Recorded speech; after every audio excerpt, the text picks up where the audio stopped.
तो चलिए आज चलते हैं कलकत्ता की उन अंधेरी सड़कों पर, जहां एक मामूली सा पुलिस पीछा एक ऐसे भयानक सपने में बदलने वाला है जिसके बारे में किसी ने सोचा भी नहीं होगा। एक ऐसी रात की कहानी जहां कानून और तर्क दोनों की सीमाएं धुंधली पड़ जाती हैं। कहानी की शुरुआत होती है एक ब्रेकिंग न्यूज से। एक ऐसी खबर जो पूरे शहर की नींद उड़ा देती है। एक खतरनाक मुजरिम बैरक बोस अब आजाद है और उसके साथ ही आजाद घूम रहा है खौफ। लेकिन ये कोई छोटा मोटा अपराधी नहीं है। बैरक बोस एक ऐसा नाम है जो बड़े से बड़े दिलेर के दिल में भी खौफ पैदा कर दे। उसकी क्राइम लिस्ट देखिए, हत्या, अपहरण, जबरन वसूली और ऐसे ऐसे गुनाह जिनकी हम कल्पना भी नहीं कर सकते। तो रात गहराती जा रही है और एक सुनसान हाईवे पर दो किस्मतें टकराने वाली हैं। एक तरफ है शिकारी और दूसरी तरफ शिकार। तो एक तरफ है बैरक बोस, एक भागा हुआ बेरहम मुजरिम, और दूसरी तरफ है इंस्पेक्टर विजय, एक ऐसा अफसर जिसे अपनी ही शादी के मंडप से ड्यूटी पर बुलाया गया है। मतलब समझ रहे हैं ना, ये सिर्फ एक पीछा नहीं है, ये अब पर्सनल हो चुका है। इंस्पेक्टर विजय के लिए ये अब सिर्फ नौकरी का सवाल नहीं रहा, ये बदला है। उसकी जिंदगी का सबसे बड़ा दिन बर्बाद हो चुका है और अब वो कसम खा चुका है कि जब तक बॉस सलाखों के पीछे नहीं होगा उसे चैन नहीं मिलेगा। और ये पीछा अब उन्हें शहर के हदों से दूर एक ऐसे पुराने भूताहा जंगल के दिल में ले जाता है। एक ऐसी जगह जहां अजीब अजीब कहानियां फुसफुसाई जाती हैं और जहां परछाइयां भी जिंदा हो उठती हैं। रास्ते में उन्हें एक चेतावनी का बोर्ड दिखता है, एक ऐसा बोर्ड जिसे देखकर कोई भी रुक जाए।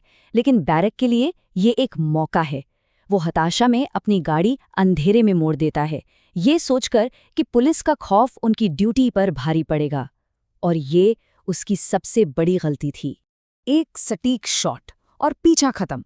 गाड़ी रुक जाती है, लेकिन जैसे ही पुलिस वाले उस टूटी फूटी गाड़ी के पास पहुंचते हैं, एक अजीब सी खामोशी उन्हें घेर लेती है। गाड़ी खाली है। बैरक बोस उस भुताहा जंगल में जैसे हवा में गायब हो चुका है।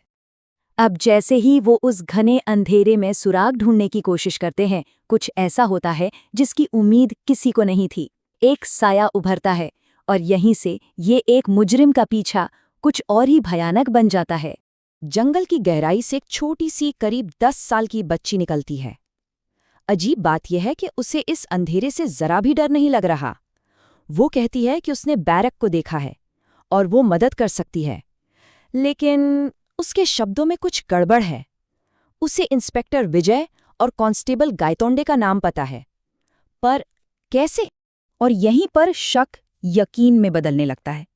सवाल आखिरकार पूछ ही लिया जाता है, लेकिन इसका जो जवाब मिलने वाला है वो किसी ने सपने में भी नहीं सोचा होगा। एक ऐसा सच जो उनकी आंखों के सामने ही अपना रूप बदलने वाला है। तो असल में ये एक जाल था। वो शिकारी नहीं थे, बल्कि खुद शिकार बन चुके थे। और अब ये रात अपना असली चेहरा दिखाने वाली थी। वो जो अभी तक एक मासूम बच्ची थी, अब एक भयानक सपने में बदल रही है। उसके हाथ पैर खिंचकर लंबे हो रहे हैं, नाखून नुकीले हो गए हैं और उसकी पूरी देह छिले हुए मांस की तरह खून से लाल हो जाती है। और एक चीख, एक ऐसी चीख जो रात को चीर देती है। ये कोई इंसान या जानवर नहीं है, ये एक पुरानी शैतानी ताकत है जिसकी कहानियां सिर्फ किस्सों में सुनाई जाती हैं।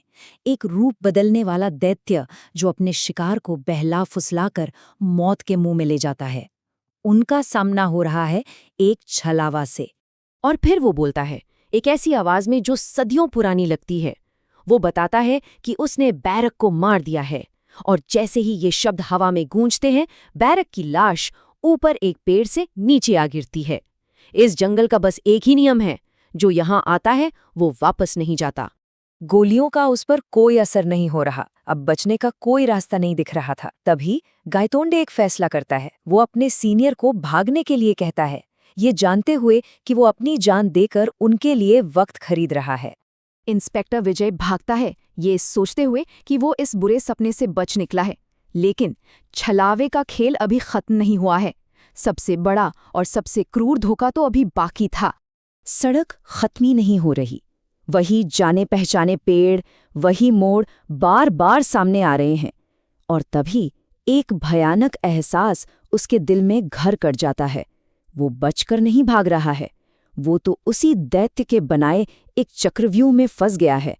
और तभी एक खौफनाक ख्याल उसके दिमाग में बिजली की तरह कौंधता है, जो इतना डरावना है कि वो सोचना भी नहीं चाहता। अगर अगर बैरिक की लाश अभी भी उसी पेड़ पर लटकी है, तो फिर उसकी पिछली सीट पर कौन है?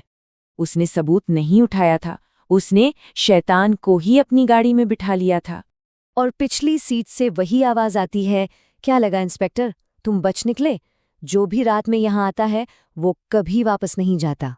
और एक आखिरी जोरदार टक्कर के साथ सब कुछ आग की लपटों में घिर जाता है। उस अंधेरे जंगल में फंसे सारे राज और झूठ उसी आग में जलकर खाक हो जाते हैं। अगली सुबह की रोशनी में कहानी को एक सीधा सादा तर्क संगत मोड़ दिया जाता है। एक दुखद हादसा, केस क्लोज्ड, लेकिन असली सच, वो भयानक अकल्पनीय सच, हमेशा के लिए जंगल के उन्हीं अंधेरे सायों में दफन हो जाता है। तो ये हमें सोचने पर मजबूर करता है ना, कि इस दुनिया में जो हर चीज़ के लिए एक सीधी सादी वजह मांगती है, न जाने कितने ऐसे सच अंधेरे में दफन हो जाते हैं, कितने ऐसे राक्षस हैं जिन्हें हम बस हादसा मानकर भूल जाते हैं, जो हमारी समझ से बस एक कदम दूर सायों में छिपे रहते हैं।